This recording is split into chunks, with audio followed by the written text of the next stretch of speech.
Sabarmati online classes में आप सभी का स्वागत है। तो इस वीडियो में हम क्लास 12th इंग्लिश के अंतर्गत मोस्ट इम्पॉर्टेंट जो हमारा सेक्शन सी है इसको कंप्लीट करेंगे। तो सेक्शन सी में आप लोगों का ग्रामर पोर्शन आता है। तो यहाँ पर हम समझेंगे कि बोर्ड पेपर में किस प्रकार से ग्रामर के क्वेश्चन बनते हैं। तो सेक्शन सी का जो क्वेश्चन होता है ये आपका 4 के ए से स्टार्ट होता है, क्योंकि सेक्शन ए हमारा अनसीन पैसेज होता है, सेक्शन बी हमारा आर्टिकल और लेटर का होता है और सेक्शन सी हमारा जो होता है ये ग्रामर पोर्शन होता है।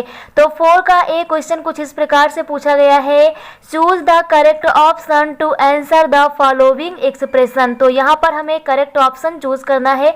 तो यहाँ पर आपको एक ये फर्स्ट दिख रहा होगा और ये सेकंड दिख रहा होगा। तो पेपर में आपको इन दोनों में से एक करना है, परंतु हम यहाँ पर इसे दोनों सॉल्व करेंगे। One who looks at the bright side of life, कि एक ऐसा व्यक्ति जो अपने लाइफ में ब्राइट साइड देखता हो, मीन्स प्रकाश की ओर देखता हो, उसे हम बोलते हैं आशावादी। तो ऑप्टिमिस्ट ऑप्शन ए हमारा करेक्ट हो जाएगा। ऑप्टिमिस्ट मतलब होता है आशावादी। तो one who looks at the bright side of life उसे बोलते हैं ऑप्टिमिस्ट। अगर क्वेश्चन में यही यहाँ पर चेंज कर दिया जाता, क्वेश्चन इस प्रकार से होता कि one who looks at the bright की जगह पर डार्क लिख देता, तो डार्क साइड को हम लोग निराशावादी बोलते हैं और ब्राइट साइड को क्या बोलते हैं, आशावादी। तो सेकंड ऑप्शन हमारा है पेसिमिस्ट। पेसिमिस्ट मतलब क्या होता है, निराशावादी। थर्ड ऑप्शन यहाँ पर दिया गया है फैटलिस्ट। फैटलिस्ट मतलब होता है भाग्यवादी। और डी ऑप्शन अपॉर्चुनिस्ट मीन्स अवसरवादी। तो यहाँ करेक्ट ऑप्शन हमारा ए हो जाएगा कि ब्राइट साइड जो अपनी लाइफ में देखता है उसे हम ऑप्टिमिस्ट कहते हैं, आशावादी। और अथवा में यहाँ पर दिया गया है brother kills his sister suspecting at her relation with someone. तो यहाँ पर जब ब्रदर जो है अपनी सिस्टर की हत्या कर देता है तो इसे क्या बोलते हैं, हमसे ये पूछा जा रहा है। यहाँ पर फर्स्ट ऑप्शन है सोरोरिसाइड मीन्स बहन की हत्या, मैट्रिसाइड मतलब मातृ हत्या, सुसाइड मतलब खुद की हत्या कर लेना, होमिसाइड मतलब नर हत्या। तो यहाँ पर करेक्ट ऑप्शन हमारा ए हो जाएगा, सोरोरिसाइड हो जाएगा मीन्स बहन की हत्या। तो हमारा करेक्ट ऑप्शन ए हो जाएगा सोरोरिसाइड। नेक्स्ट हम 4 का बी देखते हैं। तो 4 के बी में आपसे इस प्रकार से पूछा जाएगा इडियम्स का। तो select the right meaning of the following idiomatic phrase. तो यहाँ पर हमें इडियम्स और फ्रेज बताना है। तो फर्स्ट इसके अंतर्गत दिया गया है a lame excuse. Lame excuse means होता है झूठा बहाना। और सेकंड दिया गया है ए रेनी डेज मीन्स जरूरत के समय। तो इन दोनों में से आपको वहां बोर्ड पेपर में एक करना रहेगा, क्योंकि बीच में आपको और दिखेगा। तो यहाँ पर हम लोग इसे दोनों करेंगे। तो फर्स्ट हमारा इस प्रकार से है ए लेम एक्सक्यूज मतलब झूठा बहाना। ऑप्शन में हमें दिया गया है ए फॉल्स प्रेटेंस मतलब एक प्रकार से झूठा दिखावा या बहाना करना, ए बैड थिंग्स मीन्स कुछ बुरा सोचना, ए फॉल्स शो झूठा दिखावा करना, ए यूजफुल टॉक कोई जरूरी बात करना। तो यहाँ पर करेक्ट ऑप्शन हमारा ए हो जाएगा, ए फॉल्स प्रेटेंस। अगर यहाँ पर ऑप्शन ए ना होता ए फॉल्स प्रेटेंस तो हम ऑप्शन सी लगा सकते थे ए फॉल्स शो, पर जब ऑप्शन ए मौजूद है तो ये ज़्यादा एक्यूरेट हमारा आंसर होगा। तो ए फॉल्स प्रेटेंस हमारा आंसर हो जाएगा ए लेम एक्सक्यूज का। और में यहाँ पर दिया गया है a rainy day. Rainy day means होता है ज़रूरत के समय। तो यहाँ पर ऑप्शन में दिया गया है ए मिजरेबल डे मीन्स दयनीय समय में, ए रेस्ट डे मीन्स बचे हुए समय में, ए गुड डे अच्छे दिन में, एंड ऑस्पियस चांस मीन्स किसी शुभ अवसर पर। तो रेनी डे का मतलब होता है ज़रूरत के समय, तो हो जाएगा माइजरेबल डे। तो यहाँ पर हमारा ऑप्शन ए करेक्ट हो जाएगा, ए माइजरेबल डे हो जाएगा। नेक्स्ट क्वेश्चन 4 का सी देखते हैं। तो ये हमारा सिनोनिम्स है, the synonyms of the following word. तो यहाँ पर कन्फेस का पूछा गया है। कन्फेस मीन्स क्या होता है, स्वीकार करना। ऑप्शन में हमें दिया गया है एडमिट मतलब स्वीकार करना, डेनी मना कर देना, रिजेक्ट मना कर देना, बैन रोक देना। तो यहाँ पर करेक्ट ऑप्शन हमारा ए हो जाएगा, एडमिट कर देना। तो कन्फेस मीन्स होता है स्वीकार करना, तो इसका करेक्ट ऑप्शन हमारा हो जाएगा एडमिट, क्योंकि एडमिट मीन्स भी क्या होता है, स्वीकार करना। तो यहाँ पर हमसे सिनोनियम से पूछा गया है। पेपर में आपको ध्यान ये रखना है कि आपको सिनोनिम्स पूछा गया है कि एंटोनिम्स पूछा गया है, क्योंकि अगर आपको आता है लेकिन आपने इसको ध्यान नहीं दिया तो आपका गलत हो सकता है। तो यहाँ पर कन्फेस का हमसे सिनोनिम्स पूछा गया था, एडमिट हो जाएगा। और अथवा के रूप में यहाँ पर कॉन्फ्लिक्ट दिया गया है। कॉन्फ्लिक्ट मतलब होता है संघर्ष करना। तो यहाँ पर ऑप्शन देखते हैं, क्लैश मीन्स होता है संघर्ष करना, पैक्ट मीन्स होता है समझौता करना, फ्रेंडशिप मतलब होता है दोस्ती करना, हाइड मीन्स होता है छिपाना। तो यहाँ पर हमारा करेक्ट ऑप्शन क्या हो जाएगा, फर्स्ट हो जाएगा। क्लैश मीन्स होता है संघर्ष करना, क्योंकि जो हमारा कॉन्फ्लिक्ट है इसका अर्थ क्या होता है, संघर्ष करना, और हमसे सिनोनिम से पूछा गया है। तो आप लोगों को सिनोनिम से भी क्लियर क्लियर हो गया होगा। कन्फेस का एडमिट हो जाएगा, कन्फ्लिक्ट का क्या हो जाएगा, क्लैश हो जाएगा। नेक्स्ट क्वेश्चन हमारा 4 का डी है, तो ये हमारा सिंटैक्स का क्वेश्चन है। Either of the two boys were present in class, तो यहाँ पर which word in this sentence is either, तो यहाँ पर हमें ईदर बताना है। तो जब भी हमारा ईदर या नीदर आता है तो उसके साथ में जो हमारा हेल्पिंग वर्ब होता है वो सिंगुलर होता है, तो यहाँ पर वर नहीं लगेगा, यहाँ पर वाज लगेगा। तो हमारा ये ऑप्शन ए करेक्ट हो जाएगा, मीन्स इसमें ईदर है। नेक्स्ट हमारा 4 का ई में पूछा गया है the एंटोनियम्स of the following word is, तो आपको यहाँ से दिख रहा कि आपके एग्जाम में क्या क्या आना है। सिनोनिम्स आना है, वन वर्ड सब्स्टिट्यूशन आना है, सिंटैक्स आना है और एंटोनियम्स आना है। तो एंटोनियम्स हमें बताना है एडवर्सिटी का। एडवर्सिटी मीन्स क्या होता है, मुसीबत। ऑप्शन देखते हैं, प्रॉस्पर्सिटी मतलब समृद्धि, मिसफॉर्चून मीन्स होता है दुर्भाग्य, डिसास्टर मतलब आपदा होता है, क्राइसिस मतलब संकट होता है। तो यहाँ पर हमें एंटोनियम्स बताना है, विपरीतार्थी शब्द बताना है। तो एडवर्सिटी मुसीबत का क्या हो जाएगा, प्रॉस्पर्टी हो जाएगा, मीन्स समृद्धि हो जाएगा।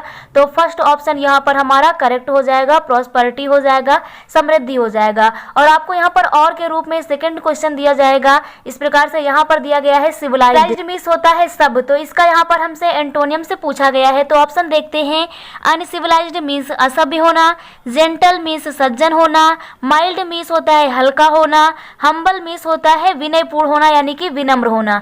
तो सिविलाइज्ड मीन्स सभ्य होना, तो एंटोनियम्स हो जाएगा असभ्य होना मीन्स अनसिविलाइज्ड। तो ऑप्शन ए हमारा करेक्ट हो जाएगा, सिविलाइज्ड का क्या हो जाएगा, अनसिविलाइज्ड हो जाएगा। तो इस प्रकार से हमारे 4 का जो क्वेश्चन होता है A B C D E ये हमारा कंप्लीट हो जाता है। नेक्स्ट हम लोग 5 क्वेश्चन देखते हैं। तो 5 के ए में इस प्रकार से पूछा जाएगा कि change any one of the following sentence in direct speech. तो इन डायरेक्ट स्पीच मीन्स यहाँ पर आपका नरेशन भी आना है। तो 5 के ए के अंतर्गत आपको 2 दिए रहेंगे, उसमें आपको एनी वन मीन्स कोई एक करना रहेगा। फिलहाल हम यहाँ पर दोनों समझते हैं। तो फर्स्ट इसमें 5 के ए के अंतर्गत फर्स्ट है the police inspector said to thief do not beat about the bush and come to the point. तो यहाँ पर हमें दिख रहा है कि डू नॉट से स्टार्ट है और लास्ट में क्वेश्चन मार्क नहीं आया है, इसका मतलब ये इंपरेटिव है। तो इसको इस प्रकार से चेंज करेंगे, the police inspector said to को चेंज कर देंगे हम ऑर्डर्ड में, तो हो जाएगा the police inspector ordered thief. इसके आगे क्योंकि डू नॉट आया है तो डू नॉट को हम नॉट टू कर लेते हैं। इंपरेटिव में डू नॉट को किस में चेंज करते हैं, नॉट टू में, तो हो जाएगा not to beat about the bush and come to the point. तो इस प्रकार से ये हमारा सेंटेंस बन जाएगा इंपरेटिव का है। सेकंड 5 के ए के अंतर्गत दिया गया आपको और के रूप में दिया जाएगा, मीन्स आपको इन दोनों में से एक पेपर में करना रहेगा। तो यहाँ पर हम देखते हैं let us prepare food for the guest sad mother. तो यहाँ पर ये हमारा वर्ब है कि मदर सैड, तो लिखेंगे हम मदर सजेस्टेड, क्योंकि लेटस से स्टार्ट हुआ है तो लेटस से स्टार्ट होने पर हम सजेस्टेड या प्रोपोज्ड में चेंज करते हैं। तो हो जाएगा मदर सजेस्टेड, इसके बाद कंजक्शन दैट लगा देंगे दैट। उसके बाद जो हमारा लेटस होता है ना चेंज हो जाएगा दे शुड में, किस में चेंज हो जाएगा, दे शुड।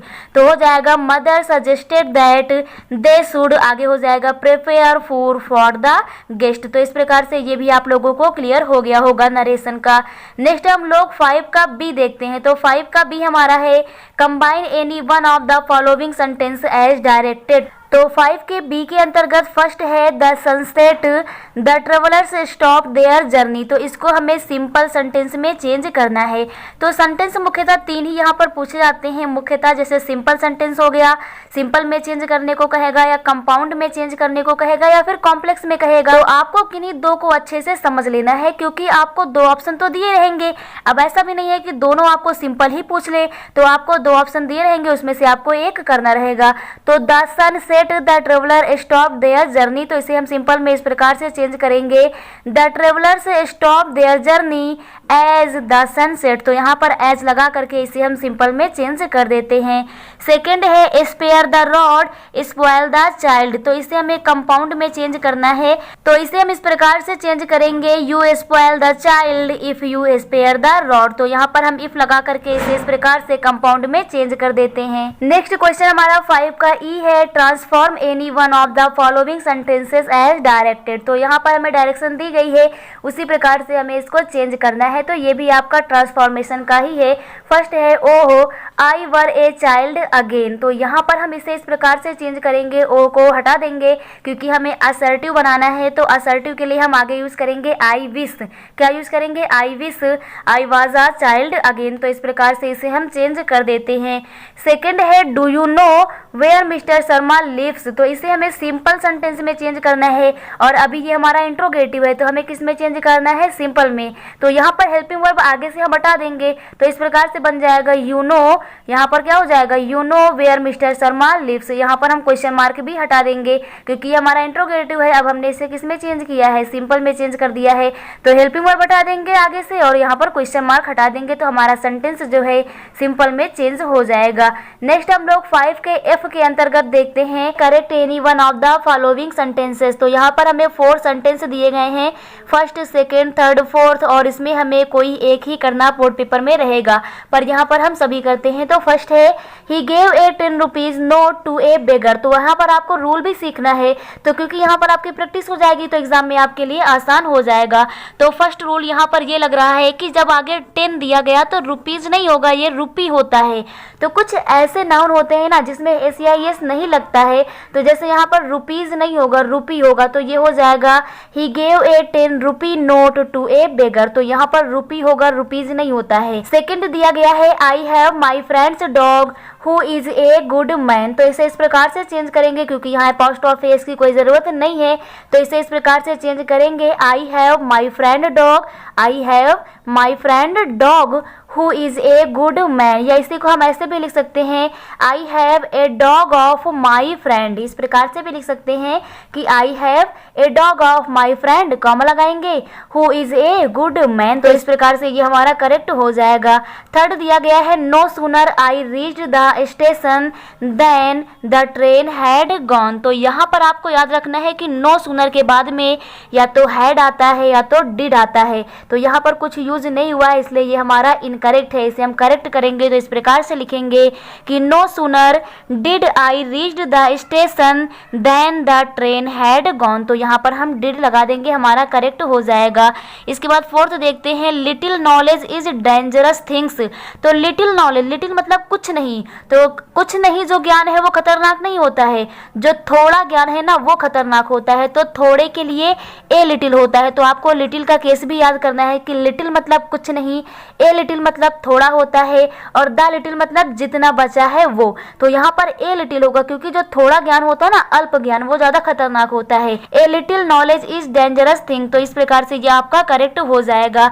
नेक्स्ट का जी करते हैं use any one of the following pair of words in your own sentences to make the difference in their meanings clear. तो यहाँ पर आपको ये 2 होमोफोन्स दिए गए हैं, इनका आपको अर्थ भी लिखना है और इसका आपको सेंटेंस भी बनाना रहेगा पेपर में। तो यहाँ पर आपको ये दोनों दिए गए हैं, पेपर में आपको क्या करना है? एनी वन ही करना है। तो यहाँ पर फर्स्ट है कैरियर।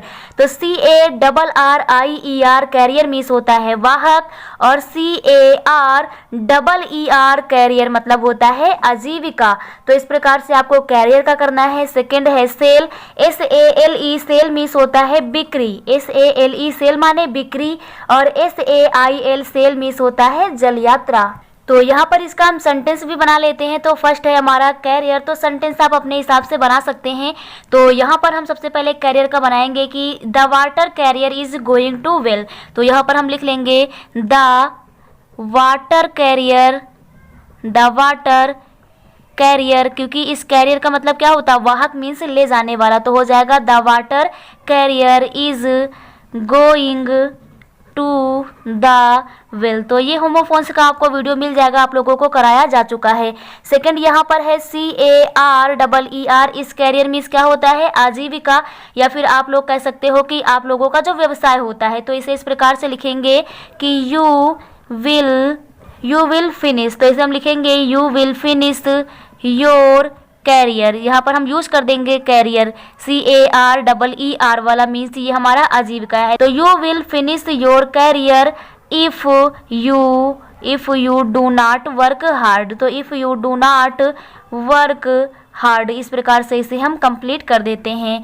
थर्ड हमारा है सेल, SALE सेल मीन्स क्या होता है? बिक्री, तो इसे हम इस प्रकार से बना सकते हैं कि I have a lot sale of this book. तो इस प्रकार से हमारा सेंटेंस ये कंप्लीट हो जाएगा। नेक्स्ट है SAIL। तो SAIL सेल मीन्स होता है समुद्र से यात्रा या फिर जल यात्रा, इसको हम बोलते हैं।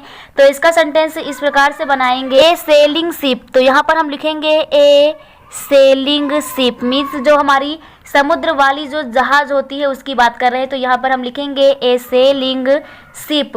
ए sailing ship needs no means इसकी कोई ज़रूरत नहीं है, किस चीज़ के लिए, बेचने के लिए। तो a sailing ships need no sail at present. तो यहाँ पर हम लिखेंगे सेल एट प्रेजेंट। तो इस प्रकार से यह सेंटेंस भी आप लोगों को क्लियर हो गया होगा।